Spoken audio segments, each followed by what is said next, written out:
and I look over to my left, the snake is like probably about a foot away.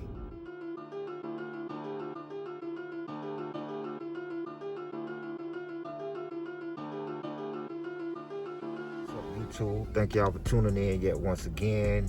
Fishing Stories Part 2.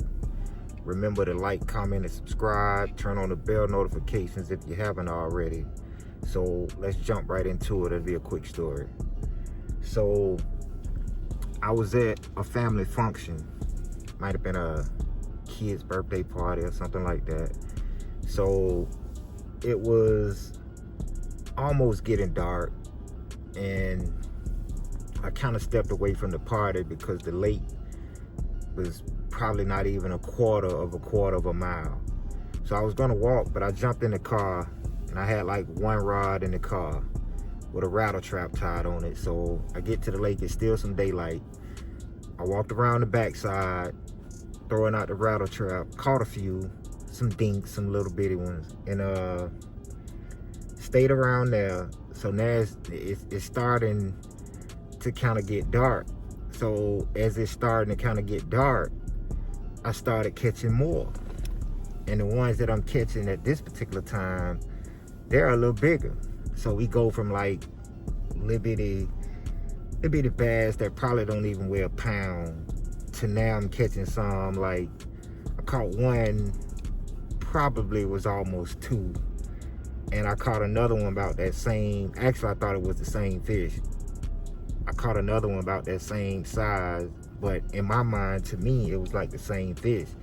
And if y'all bass fish, y'all know bass don't generally do that. Once you kind of set that hook in them, they generally won't bite unless you kind of go like, say for instance, if I had hooked him with a rattle trap and I tied on a worm, he might would have, you know, went for the worm. But this particular time, it probably wasn't the same fish. But anyway, I ended up catching a few more. And now I start to like cast walking back toward the car. So I'm casting, walking back toward the car, just going along, looking down, you know, at the banks, and really not even thinking about any snakes or whatever for some reason. And it's one particular hot spot at this lake. It's actually at like it's a plant that make tires. And it's like they have like a little house that kind of sits out in the lake connected to the bank.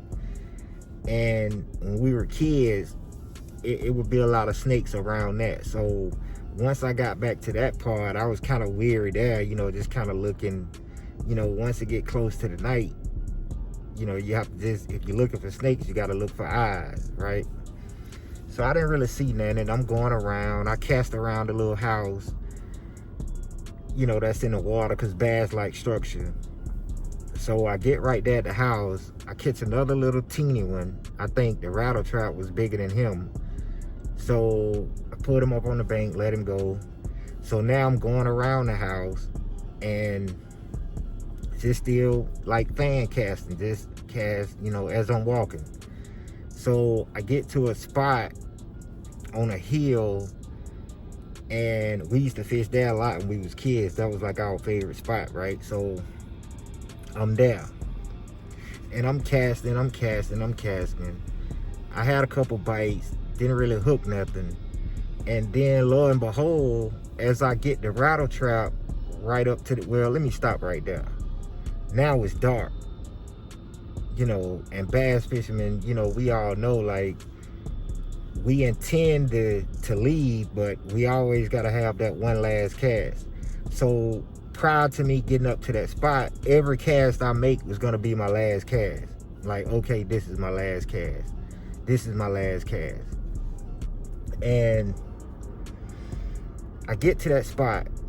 Now, let me stop right there and let me send a rest in peace shout out to Dante Richardson, aka Dutta B.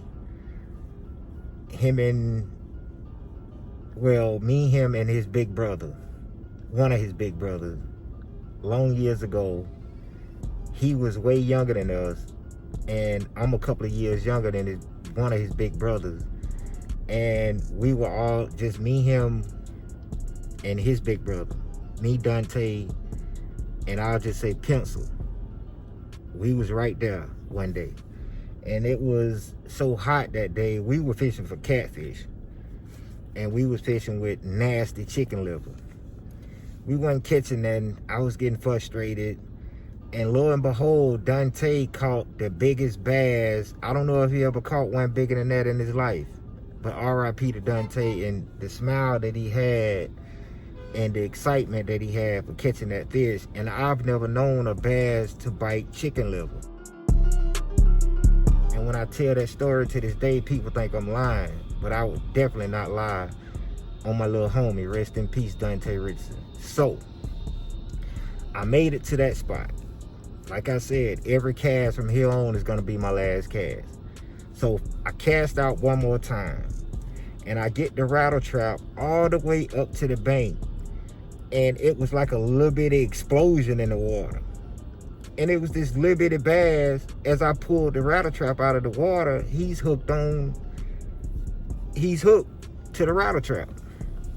And I'm like, look at this little so-and-so, you know, because it be the little ones that'll get those hooks in your hand, right? So I'm feeling burdened to have to take his little bitty self off the hook. So I got the rod in one hand, and I'm reaching down to try to grab him. As I'm reaching down, I look to my left, and I don't know why I was thinking like a little bitty baby alligator. But the way I was seeing the snake swimming in the water, and it was kind of like I froze. And as I'm bending down to try to get the fish, and I look over to my left, the snake is like probably about a foot away. I'll say inches away. And it seemed like everything stopped. And I know it's a cottonmouth because I can see the head on it. So the strangest thing happened. As the snake coming closer, the fish just dropped off the rattle trap. Now it's like 2 sets of treble hooks on the rattle trap. And how this fish just mysteriously popped off, I got him hooked because he's hanging out of the water. Just probably about 6 to 10 inches above the water, right? And I'm reaching down with my left hand, and I look to my left, and there go the snake. And all of a sudden, the fish dropped off the hook, and I just jumped back. And the snake looked like he was coming for me, but when the fish dropped, he just went underwater. So I don't know if he caught the fish or whatever. But that was, you know, me being a grown man, it was kind of scary. Plus it was dark. I didn't know if he had some other snake buddies around. But anyway, I just kind of backpedaled up the hill, you know, and I was like, well, that was officially my last cast. So yeah, y'all, that was my encounter with a cottonmouth. And the snake was probably about, I would say about 3.5 feet, probably three at the minimum. And the eerie, I hate snakes. You know, I know there's some people out there, you know, they love them. They think they're majestic creatures. I dislike them, you know. And to see that snake swimming up like that, making those waves in the water, that's the stuff out of nightmares for me. You know, I've been through a lot of my life, but something like that will just scare the bejesus out of me. So, all right, y'all, there y'all go. There go my encounter with a cottonmouth at that particular lake. I want to thank y'all for tuning in. You know, thank y'all for keep supporting the channels. I'm gonna try to shorten the videos up, and hopefully I'll get back on the water soon. So thank y'all. Remember to like, comment, subscribe. Let me know what you're thinking. If you had a encounter with a snake, close encounter, far encounter, any kind of encounter, get in the comments and let me know. Thank y'all. Peace out, y'all.